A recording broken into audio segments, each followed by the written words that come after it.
Good morning, everyone. Good morning and welcome back. Steve's throwing me off first thing in the morning. I'm looking at my levels, Steve, and they're all over the place again. Welcome back to the PorscheCooled Podcast. My name is Michael Barth. Steve is here on this sunny Sydney morning. Your level is fine. My monotone level is pretty much the same tone all the time. No one ever says that you're monotone, Steve. You know that. No one ever says that. No, they don't. Well, everyone out there is a lot more polite than my circle of friends there. What's happening?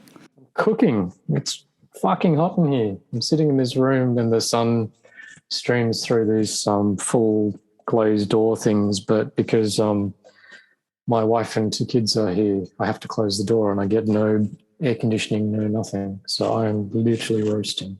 Yeah, the joys of podcasting means that you cannot have air conditioning on or fans blowing because it'll pick it up in the recording. I actually have a fan blowing, by the way.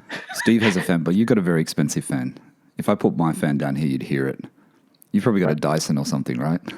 I do have an old Dyson. Dyson stuff's overrated. I like how you throw old. I've got an old one. I've got a Porsche, but I've got an old one.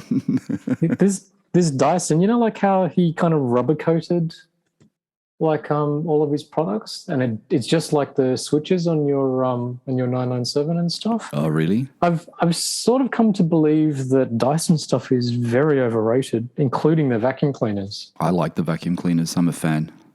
Especially when you ditched ours. Really? We switched to a Miele, yeah. No, well, the Miele's pretty good too, but it's got a bag, right? Nope. Oh, it's bagless.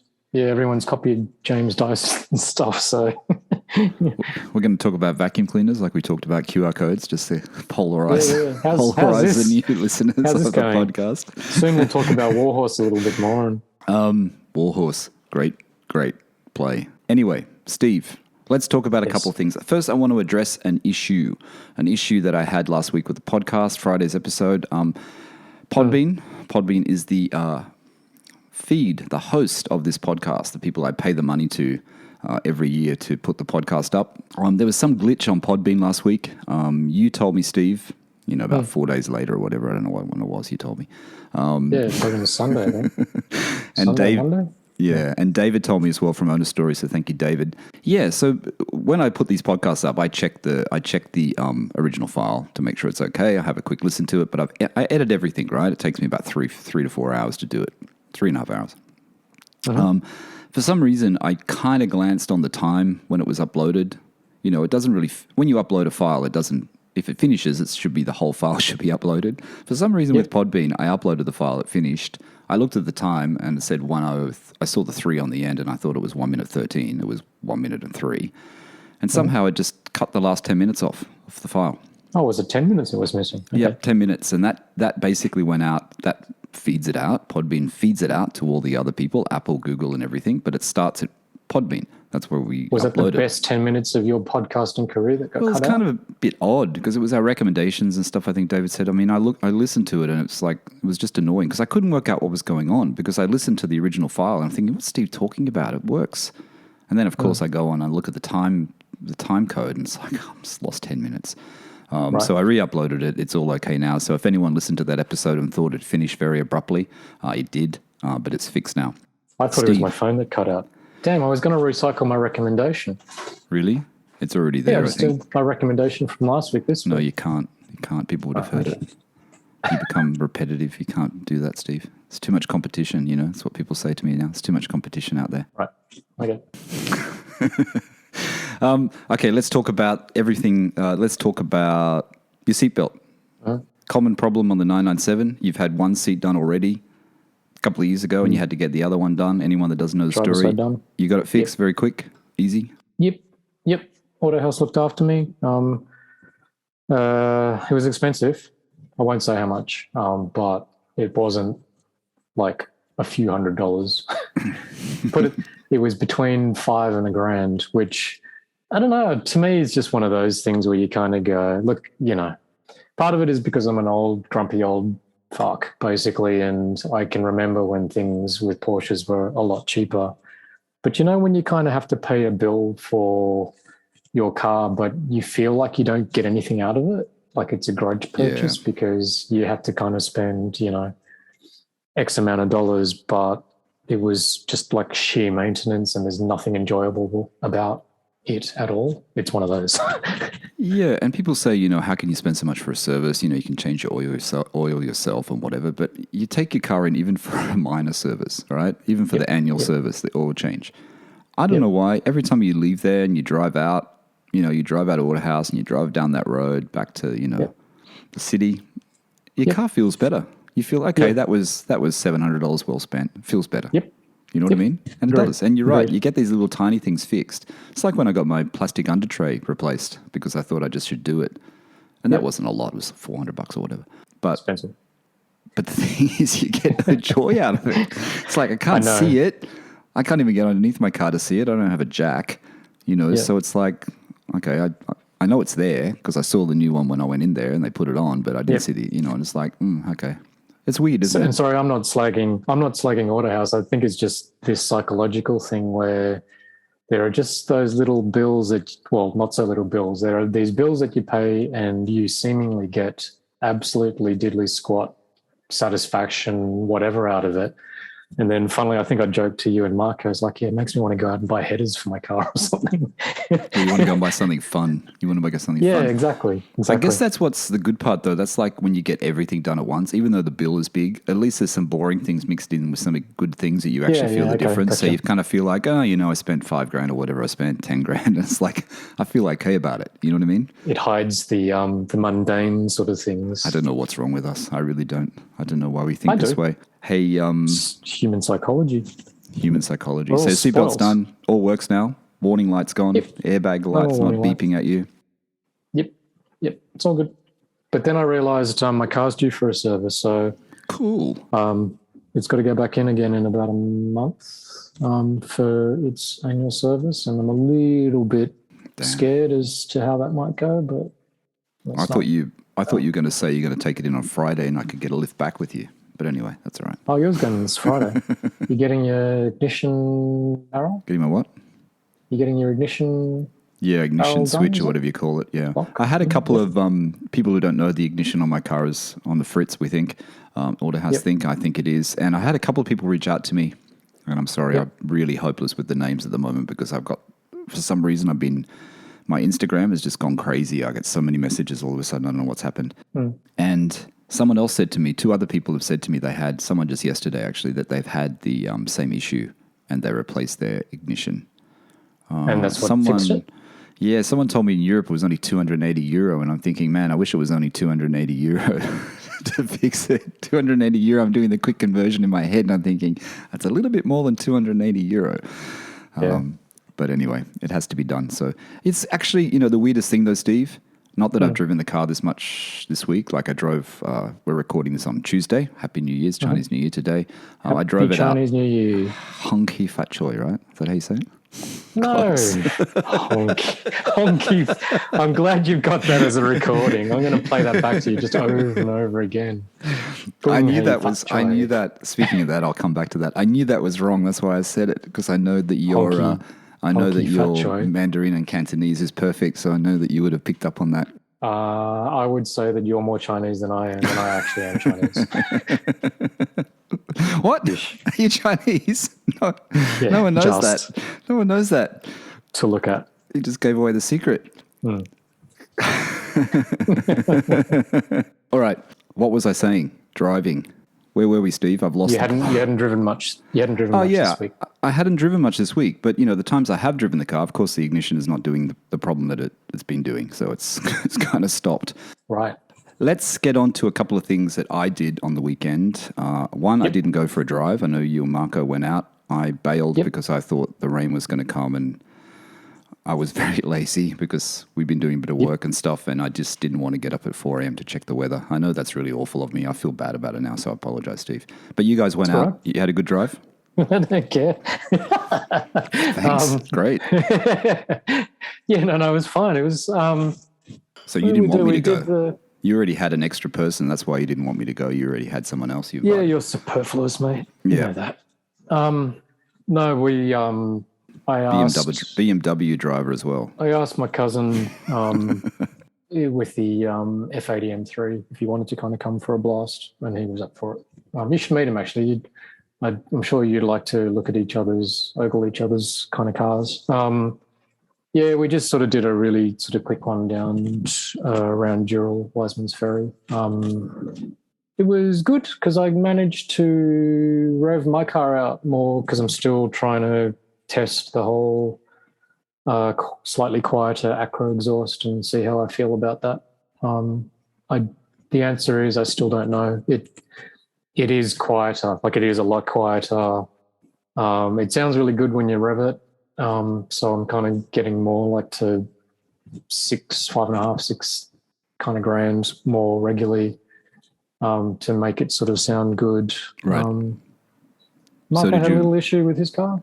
Yeah, what's going on there? Marco 996 turbo. When he rolled up a little late and he just sort of said, his oil level alert got kind of thrown at him on the dash, and I didn't realize, but just like our cars, there's no dipstick in a 996, so you're reliant on the computer telling you. So he had that kind of thrown at him, and it was sort of saying that it was on its slowest bar, but his car was serviced not that long ago, so it would have been topped up, and like it doesn't smoke, there's no oil on the floor, all of that sort of stuff. So like to lose that much oil, he was sort of fairly confident that it was more likely to be an issue with the car not reading the level properly, and maybe related to his flat battery from the previous, 2 weeks ago?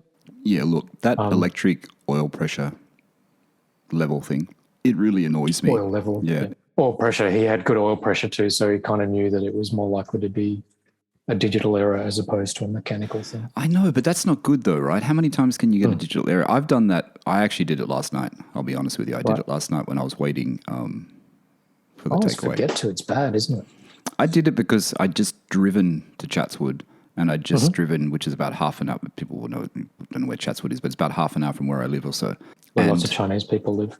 Yes, and I did a test. My wife's going to pick up the takeaway, and I just did the test, and it says my oil was on lowest level, right? Were you on flat ground? It's half, not really super flat, no. So that's probably one of the problems. My car doesn't. There's, like I said, oil's not leaking.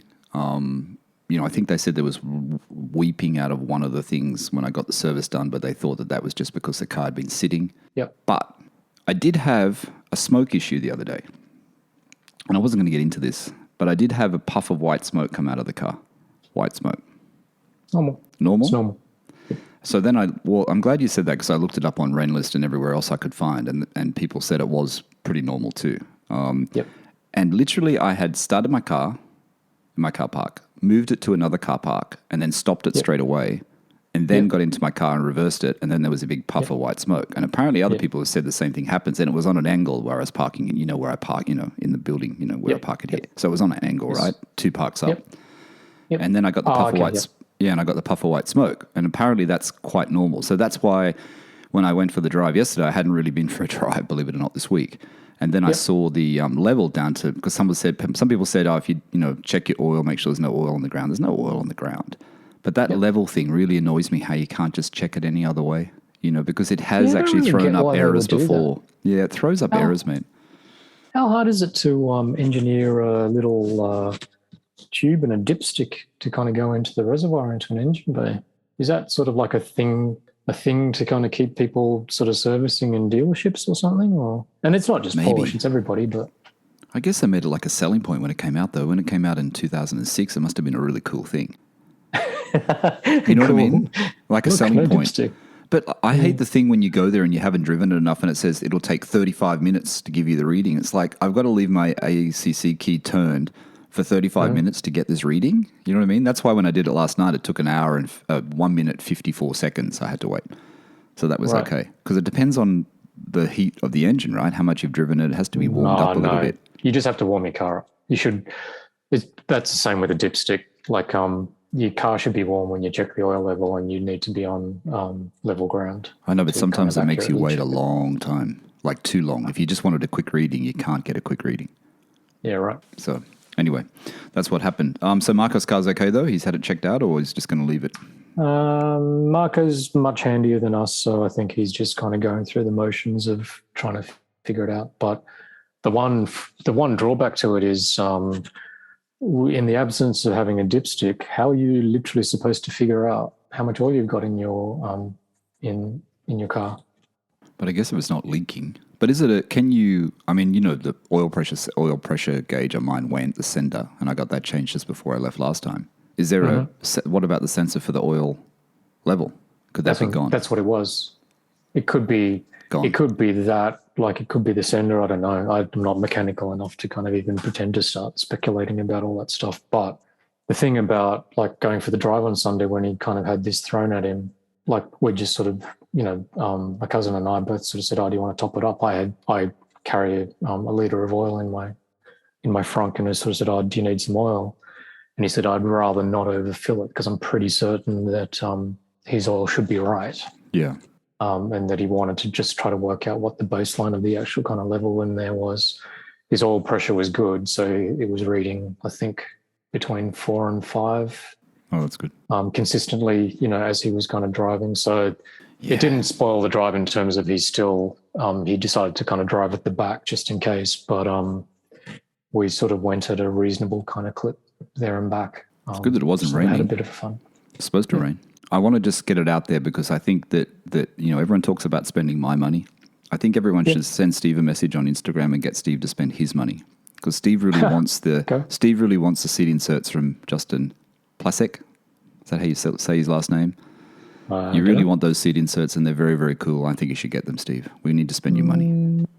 No, I've admired them from a distance. RS inspired. You know what I like about them, and I like that carry bag that they come in. I like how you could buy, if you're going to buy another set, you can put them in your garage. You can have the multiple sets in your garage where you just switch them out in their own little carry bag. They come in. What are they? €2,300, €2,500? What's that on the scheme of things? That's not much. That's a lot of money. Negative.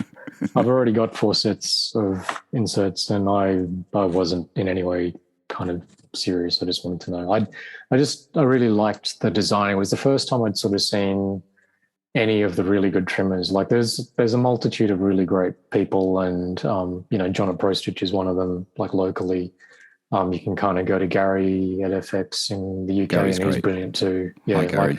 They're all really Gary good. Listens. Really good craftsmen, really nice people and stuff. But I just noticed that Justin Plasek had ages ago posted a picture of, what were they?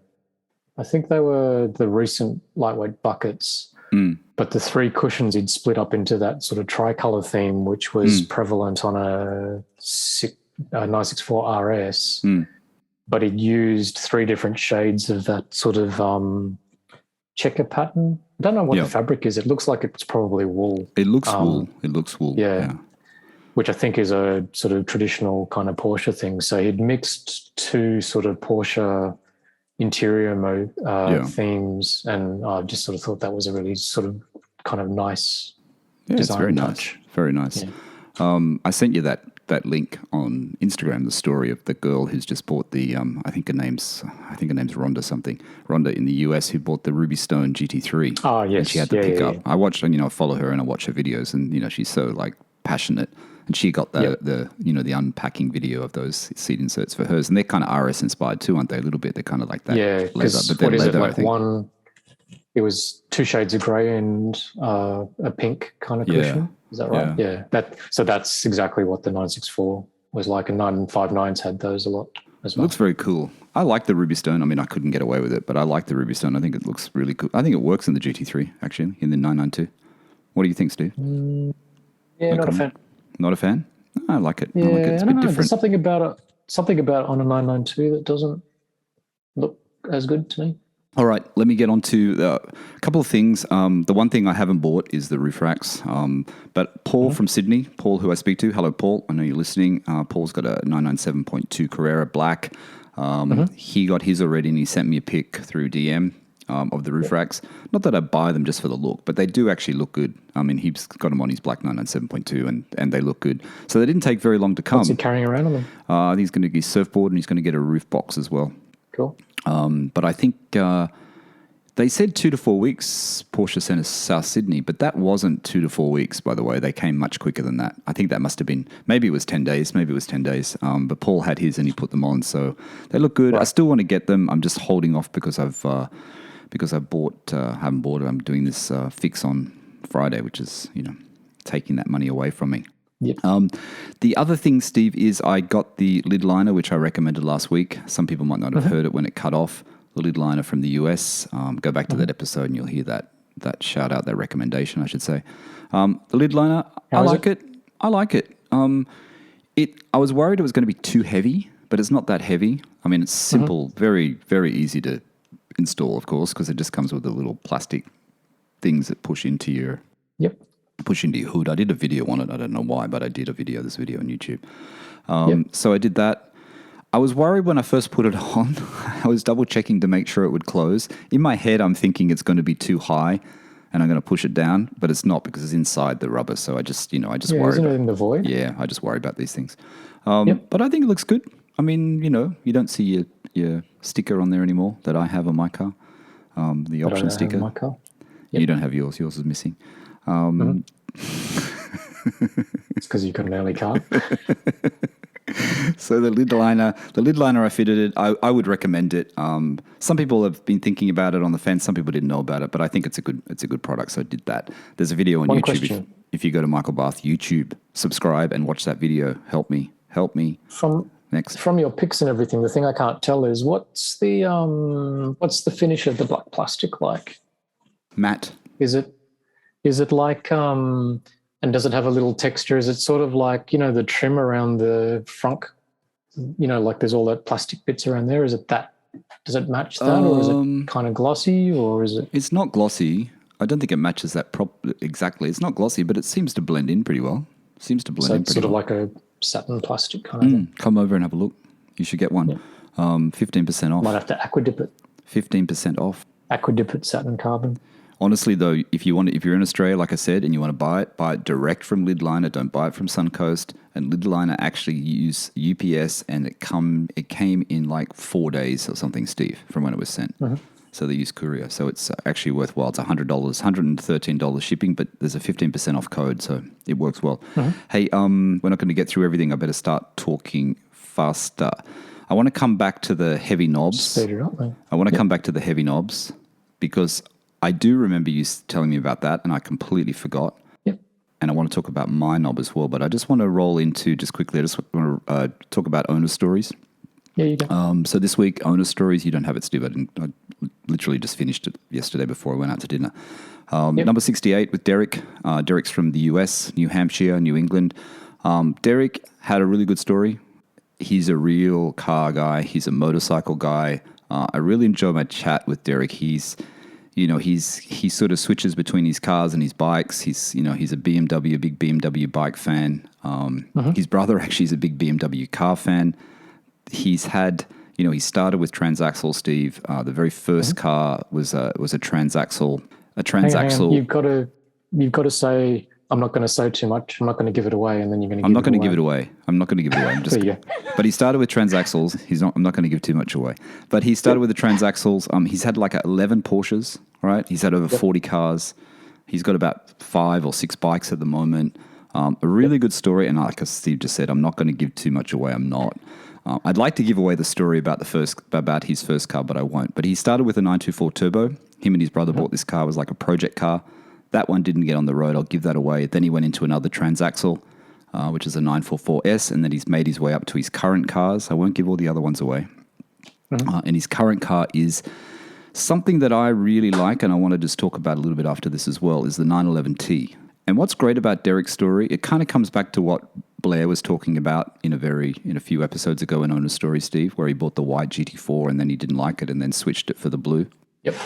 So he bought the 1972 Porsche 911T. Derek wanted Albert blue.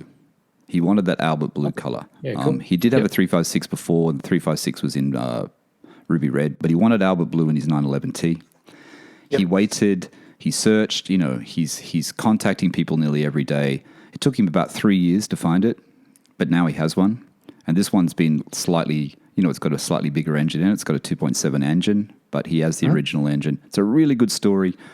Make sure you listen to it. I want all the listeners to listen to it because Derek's a really cool guy, and it's a really good story, and it's a real genuine story, like all of them are. But I really did enjoy talking to Derek, and he's just loved his passion of cars, bikes, and and Porsche. And he really does have a love of Porsche. But what I thought was interesting, Steve, in one part of it, and I'm just going to give this bit away, is that he thought at the time that he also had owned a 911 SC. He's owned 993s and 997s. He's owned a lot, right? 930 turbo.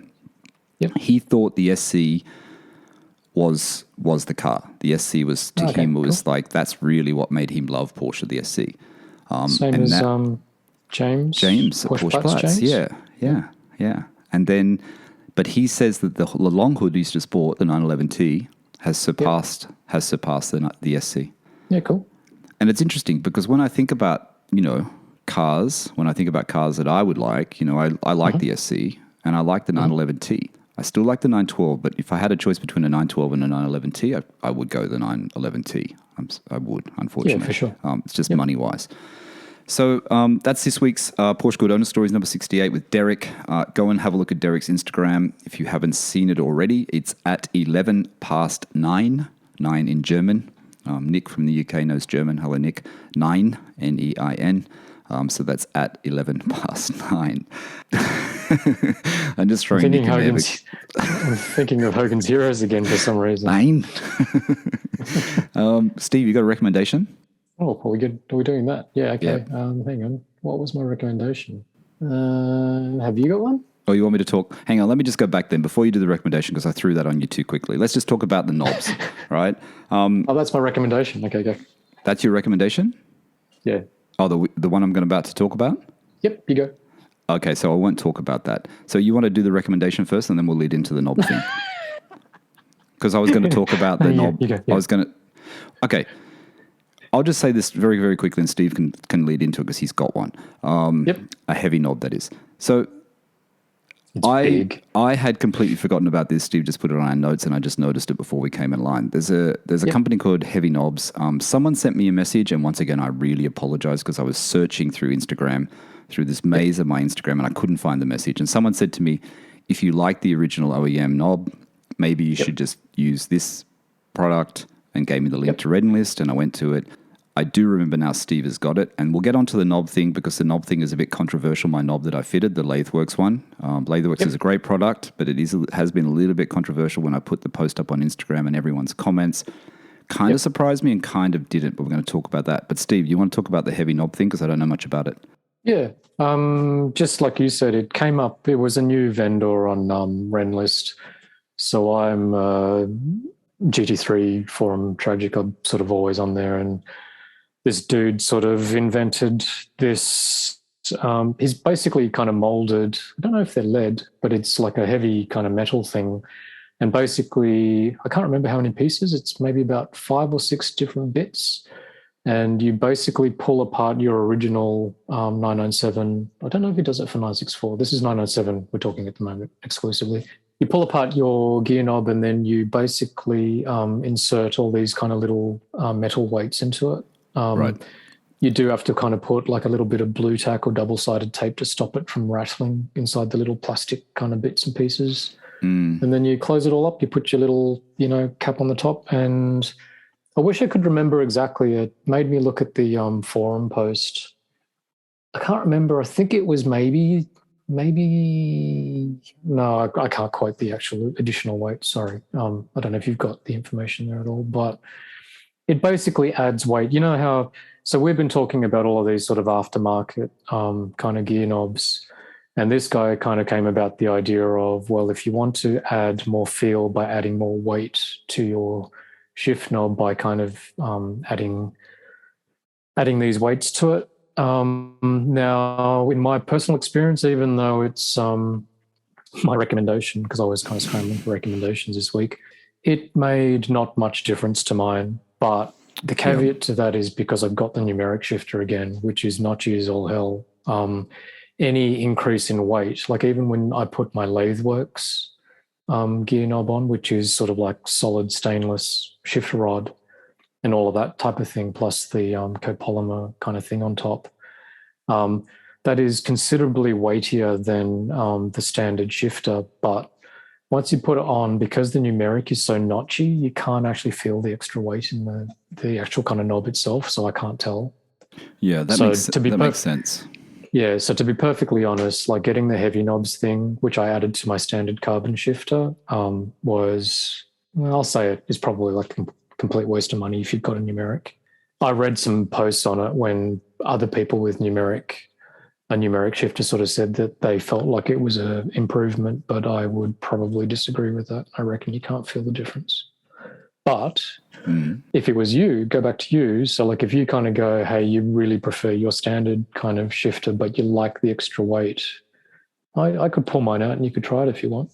Yeah, look, when I got that link, I looked at it and I only put it on the notes this morning. So like I said, I forgot you had one and I do remember you telling me.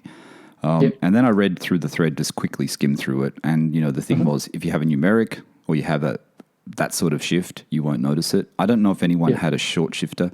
I want to get into the short shifter because a lot of people don't seem to know that I have a short shift kit on my 997, but I do actually have a short shift kit. Oh, I forget that people. Yeah, I know. I think there's a few new people who listen to the podcast, and I think Blair might have asked me on Blair from Owner Stories might have said, if you get a short shifter, maybe it's better. But I do have the short shifter kit already fitted. I don't know whether that took away from the knob that I've got, the Latherworks one, but we'll get onto that in a second.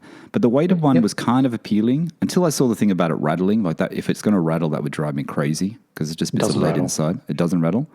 No, because you probably didn't pull yours apart, but it's basically just like a plastic casing. And he has like completely figured out the shape of each lead. It's each bit of lead or metal or whatever. So it is meticulously kind of crafted to kind of fill the holes.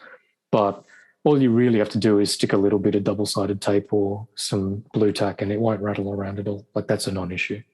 Okay. So I think people who don't know is when you take off your shifter, your OEM shifter, it is quite surprising how plasticky it is. It's very light. It weighs nothing. And it's kind of odd that Porsche would put that sort of part on a car that it's not heavy. Obviously, a lot of people are into that X87 or X86, which I know Richard Correa-Licious has, and I think... 97? X97. X97, sorry. I like that from the top view. The side view, I don't know, sometimes I really don't like the look of it. I mean, I like it, and then I don't like it. I don't know if I like it enough to spend $1,000 on it. That's the problem. Yeah, I really don't like it. That not my cup of tea, but anyway. Yeah, the Latherworks knob, Steve... sorry for interrupting. The Latherworks knob is because the price was good, the quality is good. Chris at Latherworks makes a great product. There's nothing wrong with the product. Yep. The heavy knobs might be better for me because, and we're going to get into this, is that I kind of feel like, I mean, it was interesting the response on Instagram. Yep. I'm going all over the place here today because I'm trying to work out how we can fit everything in.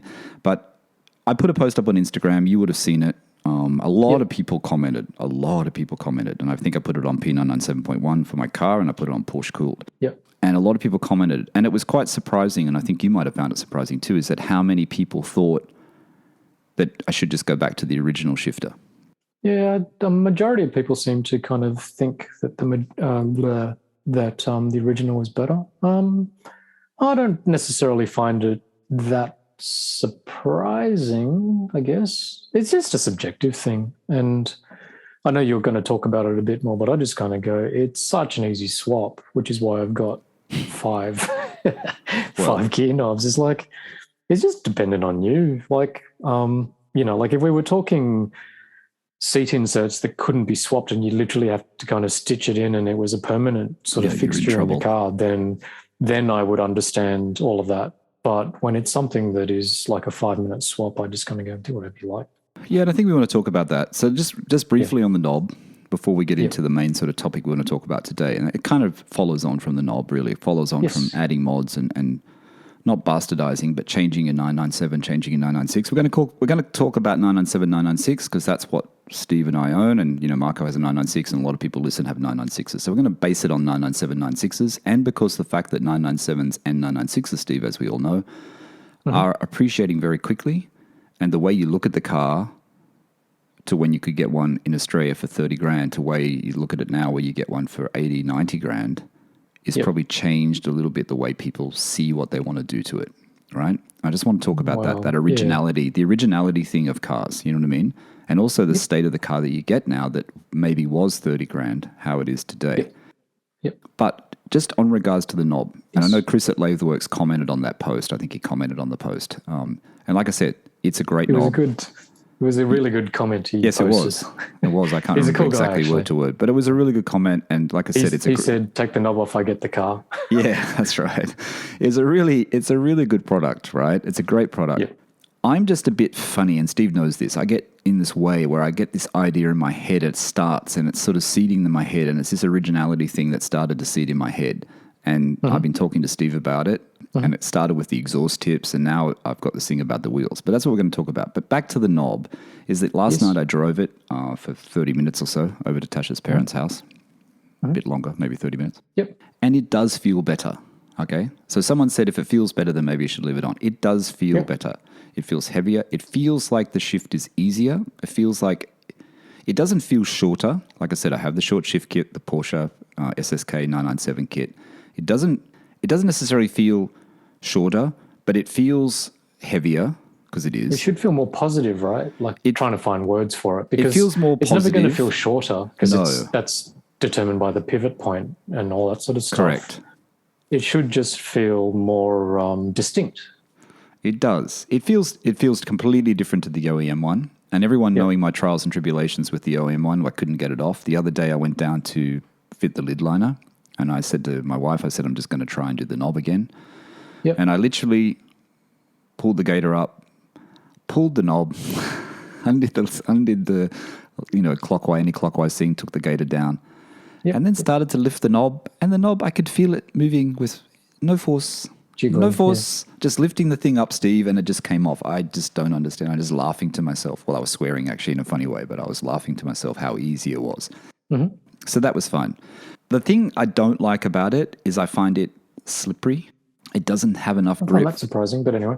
I like a bit more where my hand kind of grips it. I find the OEM one, because it has a bit of leather on the side and it has the aluminium look, plastic, it feels a bit grippier. Are you a sweaty individual? I kind of also like... it's weird because it's a round shifter where the Porsche one is not round. You know what I mean? It's not circular. Yep. I kind of still, I don't know what's wrong with me, but I kind of still like the shape of the original Porsche shifter. I like how it's not completely round. I like how it feels in my hand. It's not a completely symmetrical ball, basically. It's not a symmetrical ball. And I like it. I do like that side of it better.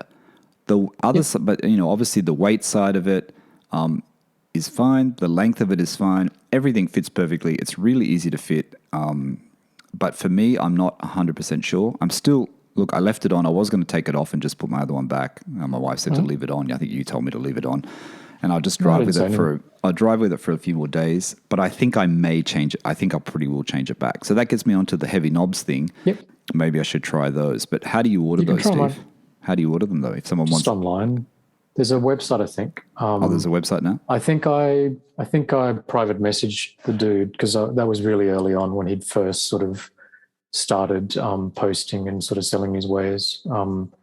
If you look up heavy knobs on either 997 or 997 GT3 forums on Renlist, you'll see like a lot of kind of discussion about there.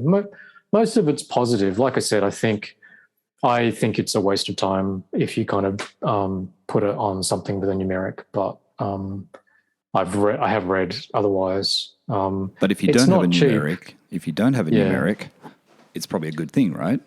Yeah. So the God's honest truth is, like, I have seen a little bit of commentary on it saying like, man, that's expensive. Like, why wouldn't you just put something else, like fill it with other stuff just to kind of put the weight in there?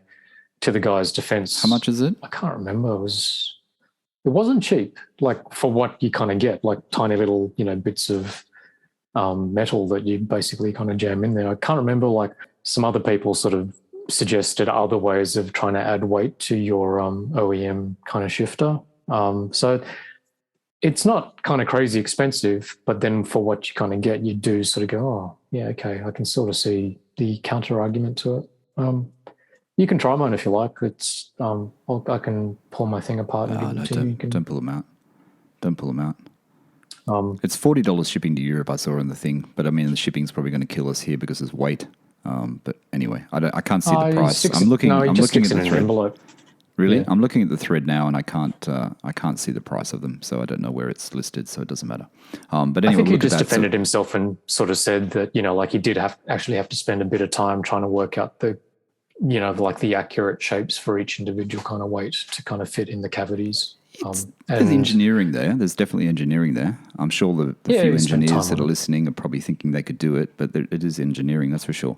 Okay, Steve. Very, very small market though, like to kind of spend tons of time for like, a group of 997 owners. I guess when you start to realize how light the knob is, and you won't realize that until you take it off, that maybe you do need something else. You know what I mean? And as long as it's not as much as $1,000 like a, Porsche knob, heavier Porsche knob, like a turbo one, I guess it's or the still X97 or whatever. Yep. Yeah, and if it's less than what you pay for a Latheworks knob, because if it's more than a Latheworks knob, I think I don't know. It's tricky if you would actually you would go there. I think. Let me just read the reviews out, Steve, because I like to read the reviews. Apple ratings and reviews. That's where you go to Apple Podcasts. Steve knows this. Steve should read this out because he knows it. You go to Apple Podcasts. It helps get us noticed, and it gets us closer to being high up on the automotive PorscheCooled. Apple Podcast charts. What does that mean? That doesn't mean we want to be number one. We don't mind being number one, but it means that more people will listen to the podcast. There'll be more people who will be exposed to it. More people who will tag along on this journey that we're doing for I don't know how much longer, but we're still on this journey at the moment. Steve, I'll tell you something just very quickly before I read the reviews. You know the word journey? It was so overused at Expo. Like, you never want to use the word journey again. Like, everything was a journey. Let me take you on this journey. All the hosts, let me take it. It's like, man, it's like you do exhibitions and you go, I never want to use the word journey again because it's just one of those. It's used in advertising and marketing a lot as well because it's always about a customer experience. So yes. Another word for experience is their journey. Yes, and it's overused now, completely overused. You know what the other word, which is really starting to bug me? Rabbit hole. Cut through? Rabbit hole. Oh. Mm-hmm. Why is rabbit hole being used? Everyone uses rabbit hole now. Don't know. I think I use it a lot. Maybe it's because you've been editing the podcast and listening to me talk. Maybe that's it. Maybe it's you. Okay, two reviews. Fuck you then. two Apple reviews since last week, Steve. Mm-hmm. Well, the two that I can see, they come up on Chartable, so I just get them off Chartable. Came for the Porsche chat, stayed for the owner stories. Well done, Michael and Steve. Came across your podcast as my hunt for a new Porsche started. Whilst I haven't found the right Porsche yet, your podcast has been a fantastic resource and the owner stories are fantastic. I don't know how you pronounce this. Chicamolo from Australia. Thank you so much. Next one, down to earth and honest Porsche chat. Michael and his co-host, Steve, share first experience of buying, maintaining and enjoying arguably the greatest sports car ever made and the passion that ensues. A must listen for enthusiast owners and prospective owners of Porsche sports cars. 996 GT, Australia. For some reason, I feel like I've seen some of these reviews before. I don't know whether Apple repeats them or they get reposted. I feel like I've read that one before, but I probably haven't. All right, cool. So that's Apple reviews. Like I said, if you have a few minutes spare, just go there, give us a star rating and a review, 20 words or less, 25 words or whatever, and it helps us. Steve, I just want to talk about, and this is leading into, just first, Paul from, I'm going to pronounce it wrong again. Paul, who's been on Owner Stories number 53, Rengineering. Paul, Rengineering Paul. I pronounced it wrong in the edit. I pronounce things wrong all the time. It's just things I do, and I realize, and I don't go back because it's just, it's just me. Linus, just like, isn't that just Linus? Linus, isn't it Linus? Linus, wouldn't that be Linus? Don't get me onto that. Don't get me onto that topic. Honestly, I'm still waiting for the response. I could say something terrible here. Peanuts. Yeah, still waiting for the response. How my key surround doesn't fit. My light surround, is it? One of the two. No, light surround doesn't fit from the so-called gentleman. Anyway, Paul. He's getting you back from calling him Linus all the time. Hi, Paul. Anyway, Re-engineering, I said it. It's not re-engineering, it's rengineering. Engineering. Rengineering as in Ren Sport. Just remember that. But keep an eye on Paul's social media, especially his Instagram, because he's starting up that project, if you remember, from Owner Stories number 53. If you haven't heard it, go over there and listen to it and you'll know what I'm talking about. It's Rengineering UK, at Rengineering UK. Mm-hmm. Wow. We've got a lot to get through today, Steve. You got enough time? We've got a lot to get through. We're not even onto our main topic. So before we... My kids left, so it's good. Your kids are gone? Let some air in. They didn't come in and give you a kiss goodbye or anything. What's going on? No. They were giving me the bird on the way out, and they're only like 2.5 and 10 months. You taught them well. Yeah, it's Chinese New Year. Okay, so where am I? These podcasts started off as a passion. They started off in 2019, Steve, me talking to myself. And, along the way, we always used to talk about cars. And I don't know, I think you've stopped me talking about cars because you don't want me to talk about values, and they always get into the value thing and you get annoyed when you talk about values. Oh, you mean literal cars? It's like, isn't this whole thing about cars? Yeah, literal cars that I've seen, like cars that I've come across, right? And I come across, and someone said to me, are you still looking at things online? I said, yeah, of course I am. I'm crazy, right? I drive my wife crazy. I'm looking at things all the time. So that kind of made me think I should just sort of do a little bit of a thing in this episode and just say what I've seen. Mm-hmm. And there's some good ones, right? I'm really keen, after speaking to Derek and other people as well who have been on Owner Stories, I really like the idea of a long hood, Steve. I really do. Mm-hmm. Pre-74, whatever it is. Pre-74, right? Yeah, pre-74 long hood, because the hood is longer, of course, and it doesn't have all the... I think the next generation had more sort of government sort of things in the US, impact laws, and the cars kind of changed, right? Mm-hmm. And of course, the long hoods are more desirable. The long hoods do rust; they're not galvanized, so I guess there's less around. Short hoods, less around, right? Mm-hmm. But I like them. I like the 912. Everyone knows I love the 912. A lot of people found this podcast from my 912 podcast. It's not that I've forgotten about it. Steve knows I haven't. Steve's not a fan. But I do like the 912s, and I see a few that come up, but the prices now I think have got a little bit insane, Steve. I always go to European Collectibles. I like what he has, that guy in Costa Mesta, wherever he is in California.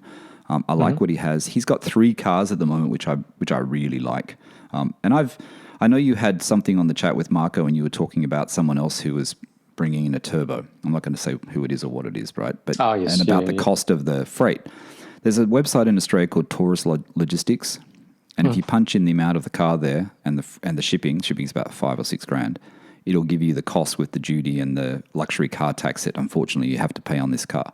So they go up very, very quickly. And I use that all the time just to see what these cars cost. But the cars at European Collectibles that I really like, and I don't know if you have the page open, Steve, but there's a Condor Green. And I'm a big fan of Condor Green. With me, so I don't know what you're talking about. Yeah, no, I haven't shared it with you. If you go to European Collectibles, there's a Condor. He's only got a few cars at the moment. There's a Condor Green 71 911T, which I think I really like the color. I know it's polarizing sometimes, those greens, but I really like that one. I also like that one because it's the cheapest, but it's $109,500 US, which I think when I worked it out is about 150 or something landed in Australia, which is probably cheaper than buying one here. Left-hand drive, of course. Then there's the polarizing color again, sepia brown with the tan interior. That's a 72. I think that might be a one-owner's car. That's a lot more expensive. That's $126,500. I really like that one. Anyone in the US who's looking for these cars, they should have a look at European Collectibles. He's also got a really clean 67 912 Polo Red 912, 89,000. I mean, I can't believe how they've gone up in price so much. 912s, when I first started looking at them, they were, what, 30? This one's like 89,000 US. So that's pretty cool. Mm-hmm. And then on Bring a Trailer today, a 66 912 just came up, Steve. Golf blue, beautiful color. 3-dial, painted dial, not my fan. That's already at 55,000. I got the notification today, Steve, saying it was listed. It's already at 55,000 US dollars for a 912. So that's pretty crazy. The other car that I've looked at, and I look at GTSs all the time. I do look at GTSs. I do like the idea of a new GTS, a 992 GTS.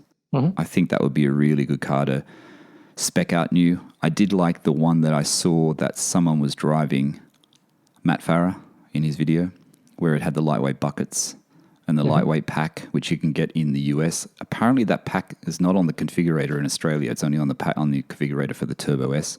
So I don't know whether they offer that pack. It's really expensive. It's like 20 grand for that lightweight pack on the Turbo S. The GTS with lightweight buckets, I think, is a really cool car. The 992 looks fantastic. But on car sales in Australia, if anyone in Australia is looking for a 991, there's a really good 991 for sale. It's been for sale for a couple of weeks too, and I don't know why. It's probably because of the price. It's a 2012 Steve, white 911 Carrera S. Really well optioned. Original owner. I think it's Mossman. 26,000 kilometers. Carrara white. Black interior. Great car.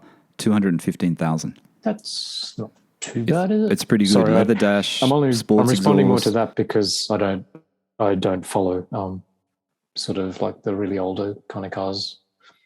So I don't have any knowledge of them. But that what you just sort of said about the GTS, that sort of doesn't sound. It's not a GTS. It's an S. Great. Oh, sorry. I thought it was a GTS. It's an S, but it's a really well spec'd S. It's a really well. It looks and the photos and everything about it looks really, really good. So if anyone in Sydney is looking for Gen 1 2012 991 PDK. Oh, okay. But flappy paddles. No, that's expensive then. Flappy paddles. I was about to say that's not that. That's in good sounds condition. relatively good value. good That's condition. expensive. Okay, so let's move along. Let's move along, Steve, to the what are we gonna call this? Keeping your 997 996 original. And this came from me doing the shifter knob, and it came from reading all the comments. Like I said, people saying the original's better. You know, the other one doesn't fit. You know, if you had more of a Singer type interior, blah blah blah. All these sort of comments. Some I agree with. Some I thought were a bit odd. Sorry, but I found some of them a bit odd. It's cool. Yeah. Yep. So reading those comments, there was a lot of mixed views, you know, about this keeping it original thing. And just so the listeners know, I think I've been talking to Steve about originality and putting my 911 back to the original condition, meaning the wheels that were spec'd on it. I did the VIN analytic and I did the VIN analytics thing. I did the VIN analytics thing, and you know, I know what my options are, but I just did that, and I kind of thought about it more, and I thought, is this something that people are thinking about? Is this something you think about, especially if you've bought a 996 that's when it was 30 grand here in Australia or whatever, or, you know, something that's been a bit bastardized, a bit changed, a bit over-modded, right? Do you think about putting it back to original? Now, my reasoning for it is that I said to Steve, I'd like to get, and Steve hates the wheels that were on my car, and they were optioned, but he hates them. They were the 19-inch. They were the 19-inch sport design wheel, option code 407. My car only had my car only had four options, right? It had 407 19-inch sport design wheel. I had 431, the three-spoke multifunction steering wheel, which Steve hates as well. Had the 635 park assist, which Steve loves. And it had, you know, this was doomed from the start. Wait to hear this one. 666 telephone module. So that was doomed from the start, that one, if anyone's superstitious. So they were my options. But, you know, the two things, and also the thing that's changed on mine is I've got the dual tips, the Danks tips, and not the single big hole, the big potato hole. So I said to Steve, you know, maybe I should try and pick up a set of these 19-inch sport design wheels, get them refurbed, just keep them. Put them in storage. I got a storage cage now. I can just keep them in storage. Get some tips, some tips, and then keep it so that I can put my car back to original. Or if I ever want to do that, or if I ever want to sell the car, then I can give it with the original parts, you know, because it matches the specs of the car. I'm still, you know, jumping backwards and forwards about this tint thing, whether I can do it myself. I think about going down there to the garage and doing it myself, and then I think, should I get someone to do it? I'm not so quite sure what to do. And then, do you want to add anything? Because I'll just give you the message about Josh, because Josh, who's been on Owner's Story, sent me a message, and it made me think about this even more, about 996. This is about 996s, Steve. And Josh, I hope you don't mind me reading this. Josh is at Ocean Blau Aero, OZEAN BLAUAERO, who's been on Owner's Stories before, number 60. And like Josh, I hope you don't mind me reading this. Really interesting thing I noticed at his first PCA day yesterday. He said there were two C8 Corvettes, Cayman GT4, Cayman Rs, two 992s, a 992 GT3, a 991 GT3, two Boxster Spyders, and a handful of beautiful air-cooleds. He said, but everyone was interested in his car, his 99 and the other two 996 Aeros. Now, Josh went to PCA days, track days a lot with his dad, right? His dad's into Porsches. He used to go there with his dad. So when he said when he used to go to PCA days moons ago with his old man, the 996 was new in dealerships. Nobody cared about them unless it was a turbo or a GT. And he says it seems like people are starting to really appreciate the 996, which we know, right, for being a unique 911. It's not ancient like the air-cools or modern. It's just its own thing. I think that's a really good point. It's its own thing. And 997 I have to put into this category too. I think 997 goes into the same category. People were shocked to learn that my 2000 has no traction control or nannies aside from the ABS. So when does it get to the point, Steve? You know, originality, going back to the original, age and purism. Let's call it the conflict between the age of the car, or what is it? The correlation? Is it correlation? Age and purism. That is that when does it get to the point of how old your 996 or 997 is, or is it model dependent? I don't think it is. You shouldn't mod your car. Yeah, so I don't think it is. Like, I'm obviously going to come at this conversation from the I like to kind of tinker sort of thing. I just can't help myself sort of school. I'm not saying that you're in the opposite school and we're going to have a fight or whatever, but you can tell that I'm always going to come at it from the point of view of... We're going to have a Donnie Brasco. you can tell that I'm always going to come at it from the point of view of like modding is fun, you know, blah, blah, blah. But keep in mind when I sort of say like modding stuff, like generally I would kind of go any mods that I have personally done myself are reversible.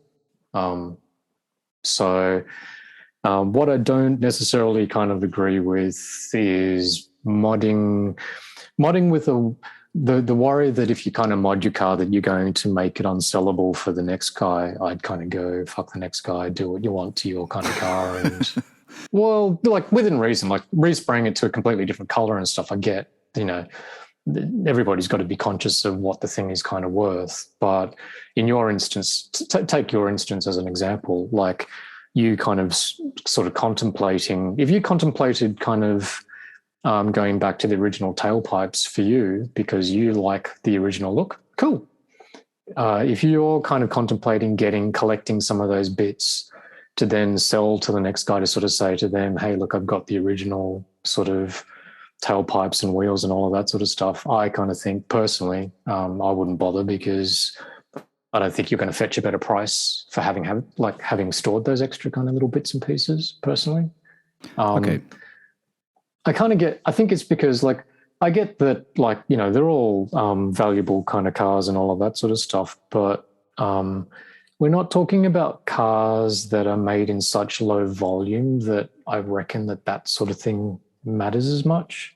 So when it comes to maybe 996s and 997s, unless it's like a crazy low mileage, you know, collector kind of quality car. But Steve, let me interrupt for a second. Wouldn't people have said this about G-bodies when they were, you know, that you're never going to get, when a G-body was 22,000 here in Australia, 24,000, 29,000 for a good one. Would anyone have thought that it's going to be 200K for that sort of just a base Carrera? Let's be honest, a G-body, as beautiful it is, it's a base Carrera.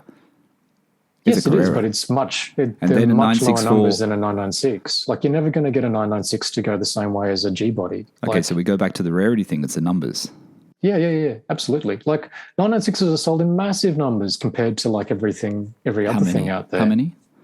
Oh, I don't know, like, but a lot more. Like huge amount more than a 964 or 993 or any of the kind of old air-cooleds. Like, so this is just my opinion. Like, part of the reason why like a lot of these old air-cooleds are valuable is partly because they're rare. Like they're hard to get a hold of. 996s, of course, like an original era kit or, you know, kind of interesting color or whatever. Like, yes, there's going to be an argument to say that some of them are rare, but just generally they're not going to be so rare that like I would have thought that originality comes into play in terms of like the actual kind of value, unless it's kind of got like 1,000 kilometers on it, and then it's different for sure. But But isn't it? I mean, you say you can reverse everything, right? And you would throw that at me because you've done that. You've done that with your 1M. You've done it with your. Yep. You didn't really do it with your 993, did you? You sold it pretty much as is. The 993. You didn't really reverse anything there. I took some stuff off, but yeah, because it was appealing in that form. But isn't it? Plus, it was a pain in the ass. Like I'd have to pay like considerable money. Like I'm going to counter my own sort of thing, but it's would have cost considerable money to kind of get Autohouse to strip everything off and put all the old bits on. And like, okay, so talk about that as an example. One of them was the speakers. Remember the audio system in the 993? I put some really good AVI speakers and I put that good Becker unit and stuff. I kept the old things, but the old speakers had slightly perished, like the rubber on the speakers and stuff. So I could have dropped them back in, but like, how dumb is that? Yeah. Yeah. For the sake of like the principle of originality, to put the speakers that came from factory back into it versus like what speakers that sound 100 times better. You can't see them through the speaker grill, blah, blah, blah, blah, blah. How does that make sense to kind of stick with originality? But is it that we've all gone, has Porsche gone too far, right? Has it gone too far with coloured wheels, with Iron gold wheels, black wheels, all these wheels and stuff? Let's just use wheels as an example, right? Yeah, sure. That, the silver wheel, going back to a basic silver Porsche color wheel. Yep. Is a movement. It's a trend, right? There's a trend there that people are going back to just having silver wheels. Not everyone, not the masses, but the top of the triangle. People are starting to spec their cars, and you see it on Instagram. They're speccing them with the silver wheels. People are in the know. So is it more special now to have your car, your 911? And I know it's about commonality, making it, it becomes common. People think, you're common because you got this 911 that looks like everyone else's 911, and it's not individual. Sure. But is there this trend at the moment where it's still cooler? It's starting to be cooler to have an original 911 more than a fully modded one that loses some of that pure sort of essence of a Porsche. I think I understand what you're saying. Or is it model dependent where for you, like a GT3, it's okay to do that because people who buy GT3s want to do that, and people who buy GT3s, don't have a problem buying one that's been slightly modded. Yeah, I see what you're saying. I don't have a read on the general, like what everybody thinks, like whether you're reading forums or, you kind of grabbing everybody from a WhatsApp group and sort of going, or like your little experiment with your Instagram post about your Ginob, the Latheworks thing. I don't really know if it's kind of becoming cooler to have your car be more as it came from the factory, if that's the kind of question. But I think, I just don't necessarily see, if you were doing it for the sake of following that as a trend in itself versus, like, obviously my point of view is, well, if there are some things that you're doing to personalize your car which might be different but you enjoy it more, or like you believe that there are some basic improvements that you can make to your car, like better suspension or a short shift kit, and you actually genuinely think that makes that you can improve the performance aspect of the car from the factory. A lot of people kind of go, well, Porsche kind of spent billions on developing a car. How can somebody else engineer, like, the shift kit to be better than their short shift kit, or the suspension to be better? Like, there is an argument that sort of says, but they still had to kind of do that within the confines of mass manufacturing. Whereas, like if you get like some little company like Sharkworks or FD Motorsports or something to spend a bit of time and now some knowledge kind of trying to improve it, they can potentially improve it. I don't know. It's easy to argue both sides. It is, and I'm probably coming from my direction here. Is that I don't know, maybe it's all the craziness in the world, maybe it's what's happened over the past 2 years or whatever, but it's going back to simpler things, right? And people are doing it with where they live. People are moving from cities, they're going to country towns, they're going to rural areas. I'm going to go out on a real tangent here. They're going out to rural areas, right? Yep. And it's kind of like you think about a car, right? You get a car and it's like everyone that's chasing all these cars on, and of course they're rarer, I agree with you there. They're chasing cars and bring a trailer or collecting cars, and they want originality. They want the originality, you know what I mean? And they'll have an issue if it's not completely original. Yeah. And I'm just going to go back to me, right? For me, I get this feeling, and it happens with clothing, it happens with furniture, it happens with watches, it happens with everything. And the watch thing I'll just introduce because it's kind of the same thing. Sure. Steve knows this already, but I'm keen on getting a Cartier watch. Now, I never thought I would get a Cartier watch, and a Cartier watch is a very simple watch. It's a very simple, elegant man's watch, right? It's not like a diver's watch or a Rolex watch or an AP or Royal Oaks or all these watches. It's very simple, and it's kind of a little bit like Porsche. You buy Porsche because you want that originality. You want that pureness of the car. Oh, you mean the classic look? Yeah, the classic look, the pureness of the car. Yep. Now, the underneath things, I guess, like if you do suspension or you do exhaust, it's not really seen. But I'm thinking about when you look at the car, and this has started with my anti-tint sort of thing in my head. Yeah. And it started with the exhaust tips and just having that simplicity where the car is just original. And I know that, people are saying, well, that'll just look boring, right? Maybe it will look boring. I don't know. But it's just keeping it to the original, you know what I mean? And making it, it's not even about originality. It's more about, what is it? Simplicity, Steve. It's like the watch thing. It's just going back to a watch that just tells the time. It doesn't do anything else, I'd still go back to just do what makes you happy, basically. Because if you kind of have an appreciation, if you sort of go to your eyes and to your aesthetic and taste that the original look to you looks better, then obviously do it.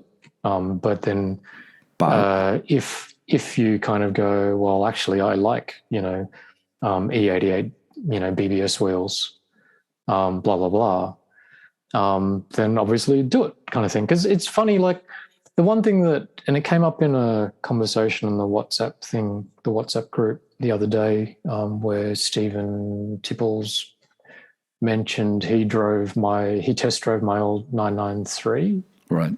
I know he mentioned it on his owner's chat story thing with you. Yes. And I just sort of recalled that recently the Autohouse sales guys had mentioned to me that they had a prospective owner when it was back on the market that was considering, liked the car and was considering kind of putting it back to original. There you go. And they sort of said to me, and I'd sort of said the same thing to them, which was like, really? That's kind of crazy. Apart from, yes, for sure, like spraying the wheels back to silver, I think would like improve it now from where it's at. Yeah, I agree. But, things like the PSS 9 coilovers and, like it had genuine turbo exhaust tips, which are really kind of expensive. And there were various aesthetic things to that car, which I had kind of done. And like, obviously that particular owner would have preferred an original car. Yes. That's all cool. I'm not sort of saying that owner can, do and want what they want, but that was the wrong car for them. And I would kind of go, why on earth would you kind of pull away all of this stuff off that car that arguably made it perform better? The looks bit is, subjective, but I don't really know why you would kind of do that to that kind of car. Now, part of this conversation on the WhatsApp group too is like, I know that at the time when I sold that car, I had narrowed the market massively because I had tinkered with the thing. And arguably, I think it would have been easy to sell that car if it was closer to original than what it was. And I kind of wonder whether or not the market sort of may have moved and maybe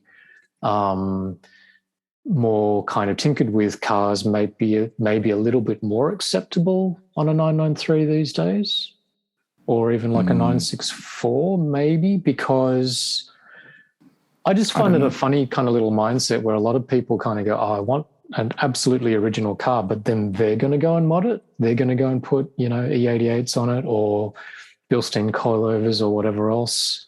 And it just makes some people feel more secure that it hasn't been tinkered with, in inverted commas, but they are still wanting to kind of do it themselves. So I don't know, the fascination with sort of as per the factory originality. If I went and sold my GT3 right now as it was, like I'm sure I would have narrowed the market because I'm sure that the pool of, potential 997 GT3 buyers will again want something that's more original.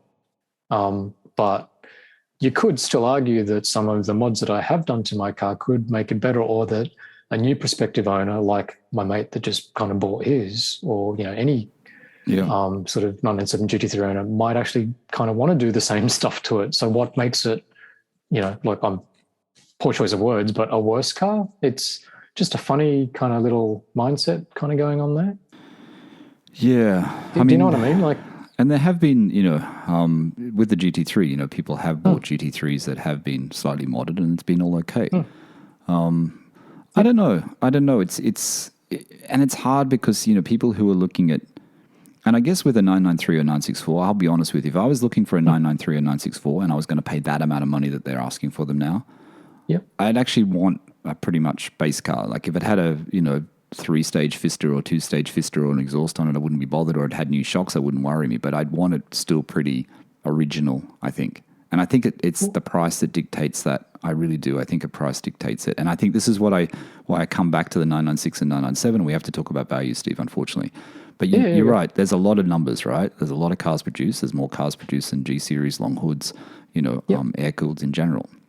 Yep. But you still have to come back to the point that the prices have jumped so quickly, and in the US too, then in Europe, they've jumped so quickly, in UK, that you have to think now when you buy one of these cars, how you're going to mess with it.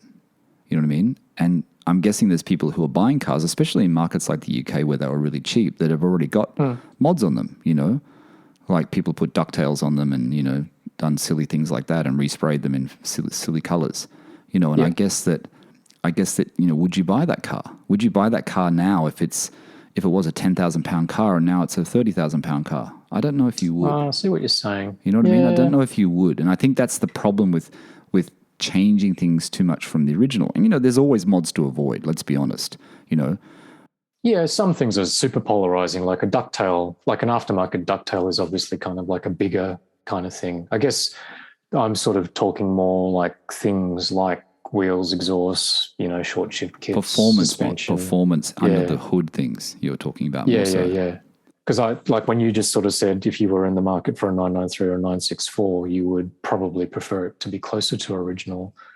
If I was on the market, because they're such old cars now, like I wouldn't want the standard suspension on a 993 or a 964. Like I definitely want, and I would kind of go, if the previous owner had put the old, is it Bogues, I think, are on a 993 suspension, I'd kind of go like, fuck, I don't want that. I'd actually want Bilsteins or KWs. Like, why have you put like what were kind of crap,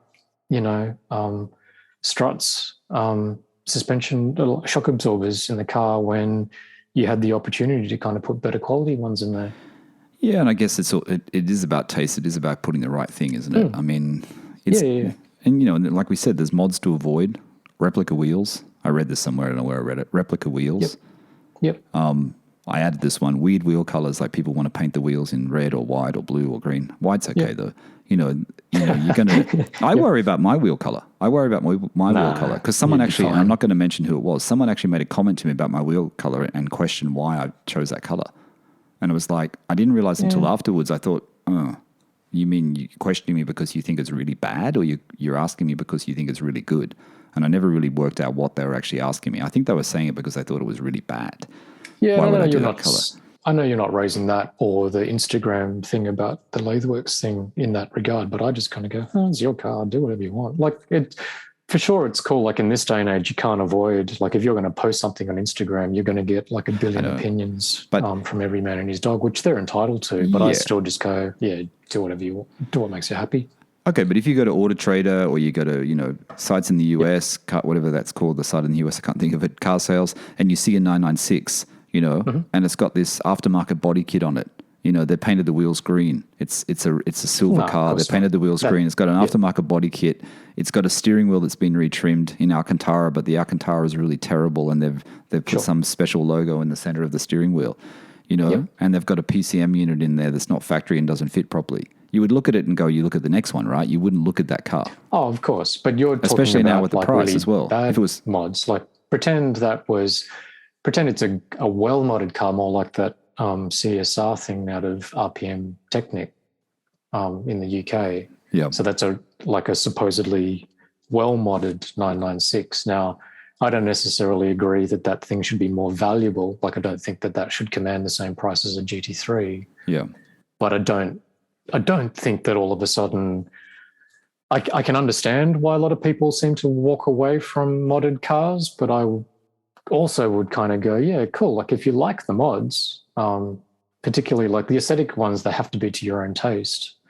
But like a lot of the performance ones where, in my opinion, like you kind of have improved on what was like, say with my 993, I kind of go, this is the standard suspension in 993 is way too high and way too soft, and it spoils the experience. That car can be so much nicer to drive when you drive it on, a nicer set of shocks. So like, it still surprises me that some people have an aversion to a modded car for the fact or the principle that it's modded.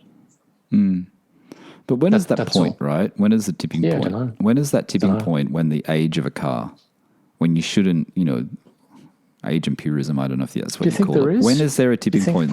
The age of a car, like your 996, 997, let's go back to the 996, 997. Is there an age of when the 996 gets to a certain age, or is it a value? Is it a value or is it an age? Yeah. Is there a tipping point there where you have to say, Steve? Anything to do with age? Yeah, even though it's reversible, should you not mess with it, or should you put it back and say, okay, I've got this 996 I did all these things to it 15 years ago. Now this car is worth 200,000 Australian.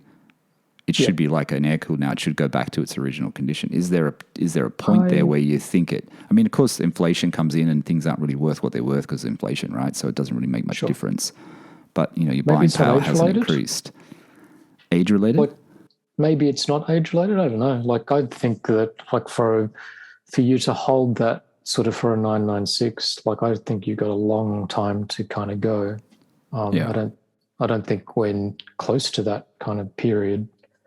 And like a slightly different tangent as well, I thought maybe one of the good things about, say, a 996 or even a 997 generation 911 is that because they were made in larger numbers, because they weren't quite so valuable, isn't it cool that you therefore become less conscious like the Ferrari crowd? And you do have the ability to kind of mess with it the way that you want to, and not worry so much about all of that sort of so-called pressure to keep it original. Like, isn't it a good thing that you might not want to, but at least you don't devalue the hell out of it by being able to kind of do that? Yeah. And I guess, when you get into a 997, especially when even I got into it, one of the selling points in a way was the fact that there's all these things you can do to it. You could. And I'm going back, this is 5 years now. Remember, my car, I've had it now for actually today, 5 years. Picked it up 5 years ago. And 1st of February it is today. And those things, that were exciting. You could do, because so many parts, all the things you introduced me to, carbon, all the other stuff you could buy. Like, there's an endless supply of things you can do. But the thing is, when you buy these parts and you put them in, do you still think, maybe I shouldn't have done that? Maybe, and I know you say it's reversible, so it's all okay. But if it's not reversible, obviously it's a bigger problem, and it's reversible. I know what you're saying, okay. But like you have that feeling like, oh, have I done the wrong thing? Have I messed with it? I put the lid liner in. I go, oh, have I done the wrong thing? Have I messed with it? It's just a lid liner. It's just in my head all the time. And I think this is the thing about, maybe it's just about owning a 911 and owning something with such history and stuff. Like, you don't want to, I'll use the word again, bastardize it.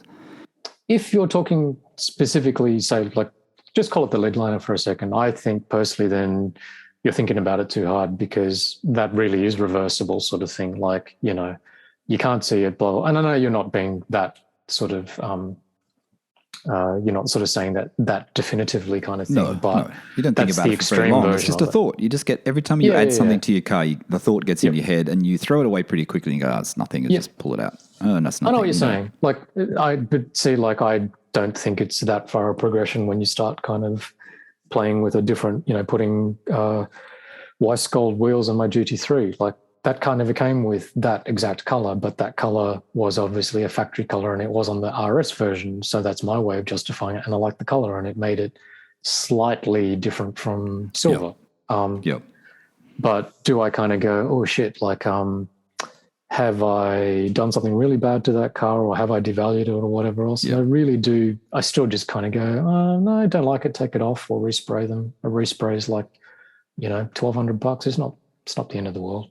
And some people will say I've tried to make my car a Carrera S, you know what I mean? I'm one of these people who's tried to make it look like a more expensive version than it is, which I haven't really. That wasn't the whole because point. of the tips? You mean because of the exhaust tips? Because of the tips and because of the Carrera S wheels. Oh, I see. No, I don't see it like that. I still just kind of go, I like the way that your car looks. I like the wheels. I like the tips. I don't mind the old tips for what it's worth. I actually quite like the shape and how it fills out. What about the price of those old tips? That's why I sent them to you yesterday. Yeah, Can you believe that?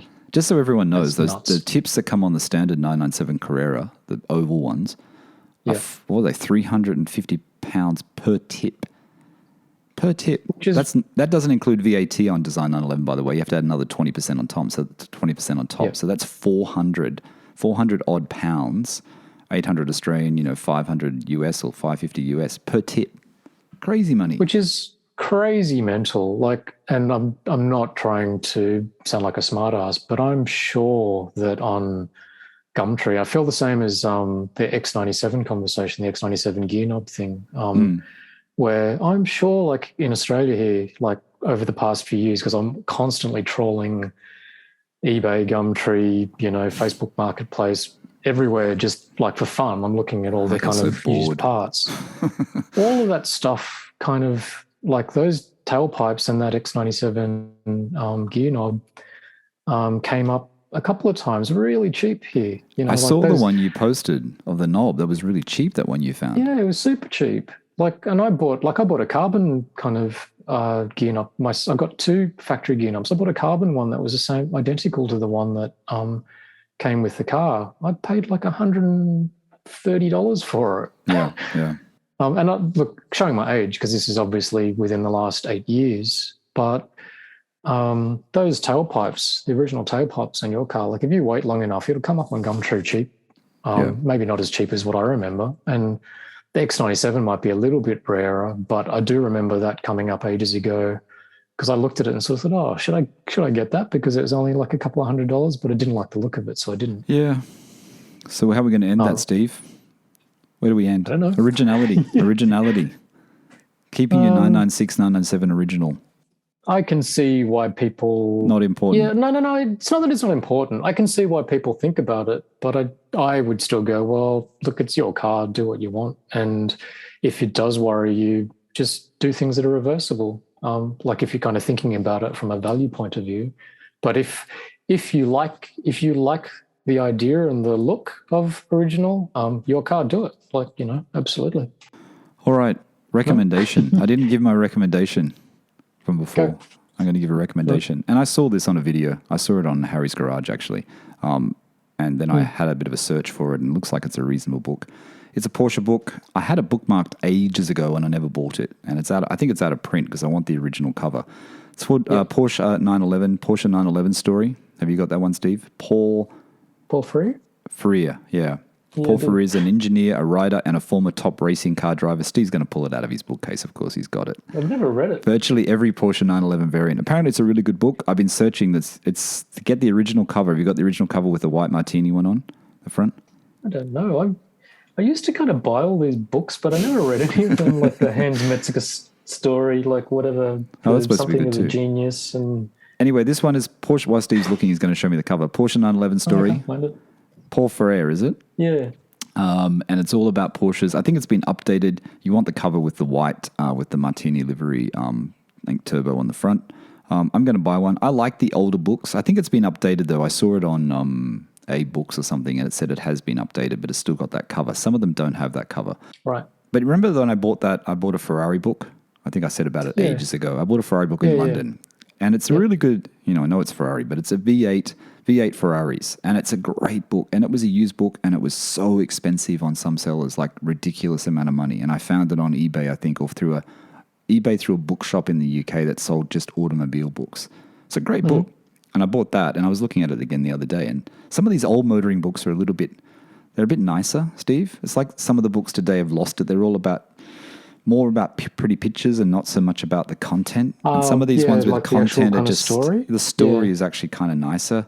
You know, the picture ones are good and you get bored with them very quickly. I don't know. I like the You're ones just with the making story. me think, like, because back in the day, like way back in the day, like 964 and 993 days for me, I remember there used to be that old bookshop in Sydney called Motor Books in Cremorne. I used to go there all the time and just pick Really? up old 911 Porsche books. It's not there anymore. I don't know if this Right. is a website that's replaced it. But so yeah, I used to kind of just go and buy those things. But the God's honest truth is I used to buy them just for the sake of buying them, and I've never read any of them. Well, you got to bad. look at some of those books now, like the price these books go up to. They just go Is it? crazy. Okay. Yeah, some of the old ones are really, really collectible. Yeah. Obviously, the other really good Porsche book before we go is that Porsche Excellence Was Expected. I still want that. It was updated in 2019, the 4-book set. Do you have that? I don't have that. That's really expensive. It's gone up in price. I think it's about $700 Australian now. $700 Australian. So, but it's a 4-volume set. This. 2019. You've got that for Christmas. Oh, right, cool. I haven't read it yet. I'm just showing Michael. It's called Porsche Home. Porsche books are great. Christophorus edition. Yeah, that's a good one. I haven't got it. It's big and heavy, so I didn't buy it in London. Yeah. Porsche books are great. I mean, it's a good thing to have. You should, if you don't have any Porsche books, you should definitely buy some. Don't just stick to Porsche either. And honestly, some of those old Ferrari books are really interesting to read. That V8 Ferrari one is actually a really, really good book of all the V8s. Yeah, right. Steve, Cool. have we done for today? I think that's it. Yeah, sure. Had a long chat. It's almost an hour and a half. What else? Anything I else ranting before we again? go? No. Did I Anything rant else? again? No. All good. What are you going to do now? You're going to go for a drive? You're going to go start up the GT3 and hear the exhaust and think, hey, by the way, I'm not going to quote where I've seen it, but your exhaust tips are really so much better than other people's GT3 exhaust tips. That's all I'll say. Steve's exhaust tips, have a look at, I don't think they're on his Instagram. The standard tips are kind of a bit piddly. Steve's tips look amazing. Yeah, They titanium. figured it out when they Beautiful. when they did the next gen on. All right. That's it. Thanks, mate. Cool. Cheers, mate. Have a good week. You too. All right, everyone. Long one today, almost an hour and a half. Wow. Okay, that's it. What are we doing? Are we going? We're going. We're going?